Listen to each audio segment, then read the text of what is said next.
Morning students, lockdown ई पाठशाला DC Ramgarh में आपका स्वागत है। पिछला पाठ जल अनमोल संसाधन में हमने जल मूलभूत आवश्यकता के बारे में जाना।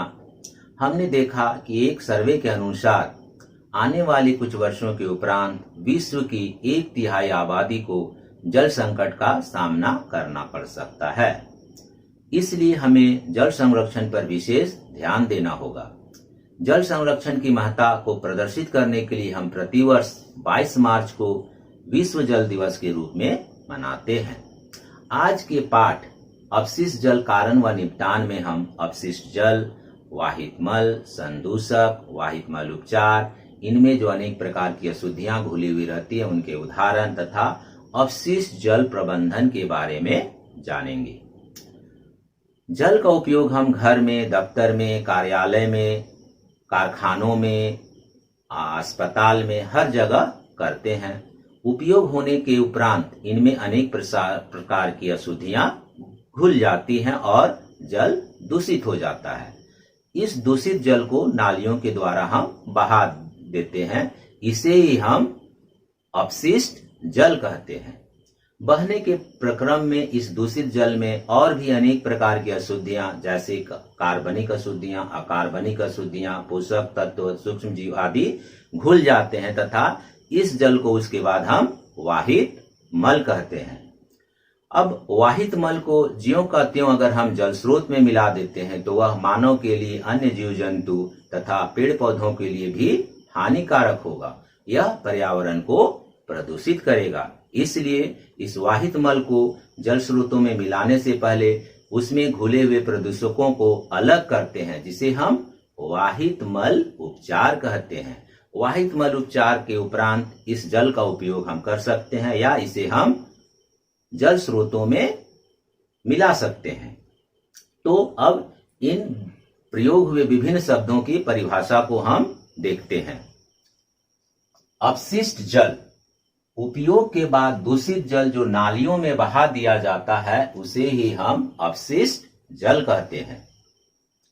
वाहित मल, द्रव रूपी अपशिष्ट जिसमें अधिकांश जल की मात्रा होती है तथा घुले हुए विभिन्न प्रकार के दूषित पदार्थ होते हैं, उसे हम वाहित मल कहते हैं। ये विभिन्न प्रकार के दूषित पदार्थ जो घुले हुए होते हैं उसे ही हम संदूषक कहते हैं। तो संदूषक की परिभाषा क्या हुई? वाहित मल में घुले हुए दूषित पदार्थ को संदूषक कहते हैं। वाहित मल उपचार, अपशिष्ट जल को जल के स्रोतों में छोड़ने से पहले प्रदूषकों को अलग किया जाता है। अपशिष्ट जल के उपचार का यह प्रक्रम वाहित मल उपचार कहलाता है। अब ये वाहित मल में जो अनेक प्रकार की अशुद्धियां होती है उनके उदाहरण देखते हैं। इन्हें हमें याद करना होगा। वाहित जल में पाई जाने वाली अशुद्धियों के कुछ सामान्य उदाहरण। कार्बनिक अशुद्धियां, कौन कौन सी कार्बनिक अशुद्धियां होती है? मानव मल, जैविक अपशिष्ट पदार्थ, तेल, यूरिया आदि। ये किस प्रकार की अशुद्धियां हैं? कार्बनिक अशुद्धियां। अकार्बनिक अशुद्धियां में कौन कौन है?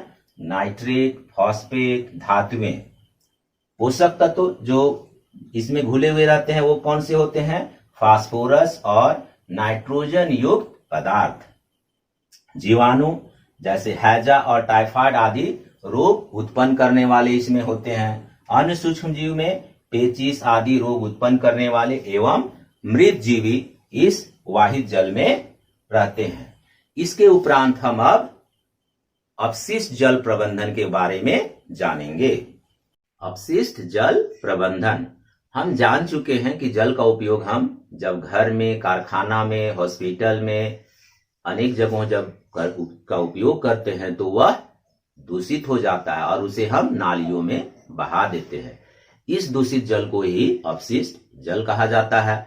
और बहने के प्रक्रम में अनेक प्रकार की अशुद्धियां, कार्बनिक अशुद्धियां, अकार्बनिक अशुद्धियां, सूक्ष्म जीव आदि इसमें घुल जाते हैं, उसे ही हम वाहित मल कहते हैं।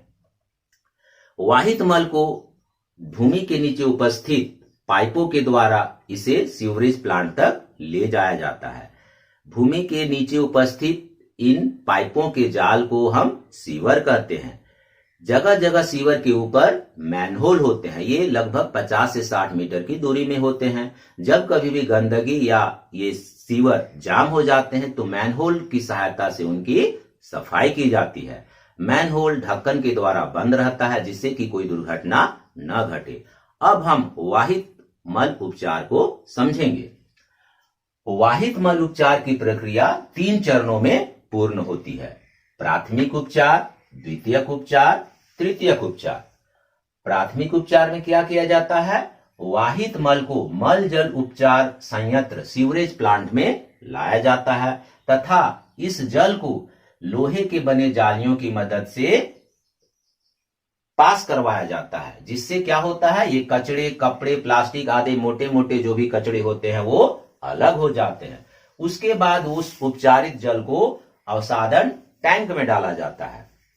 अवसादन टैंक में डाला जाता है। यहाँ अवसादन की प्रक्रिया होती है, सेडिमेंटेशन प्रोसेस। ये क्या होता है, जब कभी हम जल को स्थिर छोड़ देते हैं तो जो सस्पेंडेड पार्टिकल्स होते हैं वो कुछ देर के बाद नीचे बैठ जाते हैं। इसे ही हम सेडिमेंटेशन कहते हैं। तो जो अशुद्धियां नीचे बैठ जाती है उसे हम क्या बोलते हैं? प्राथमिक कीचड़, प्राइमरी स्लग। और एनारोबिक बैक्टीरिया की सहायता से इसको डिकम्पोज करने के बाद हम उसको बायोगैस या जैव उर्वरक के रूप में इसका इस्तेमाल करते हैं। अब अवसादन टैंक से जो उपचारित जल निकलता है उसे हम द्वितीयक उपचार द्वारा वातन टैंक, एरिएशन टैंक में डालते हैं। यहां बाहर से हवा को प्रवाहित किया जाता है। एरोबिक बैक्टीरिया की सहायता से यहां वो क्या करते हैं, जो कार्बनिक अशुद्धियां हैं उसे कंज्यूम कर लेते हैं और जो अशुद्धियां बैठ जाते हैं उसको हम द्वितीय कीचड़, सेकेंडरी स्लज कहते हैं तथा उसका उपयोग बायोगैस और जैव उर्वरक के रूप में करते हैं। फिर वातन टैंक, एरिएशन टैंक से जो उपचारित जल निकलता है उसे हम तृतीयक उपचार क्लोरीनेशन टैंक में डाल देते हैं।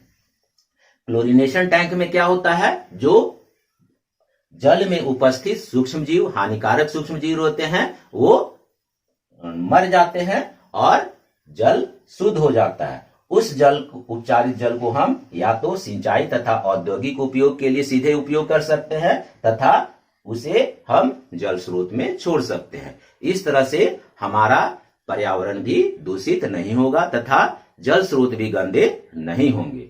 उम्मीद है ये सारी बातें आप समझ गए होंगे। इस पाठ के कुछ भाग बचे हुए हैं, उसे हम अगली वीडियो में देखेंगे। तब तक के लिए धन्यवाद।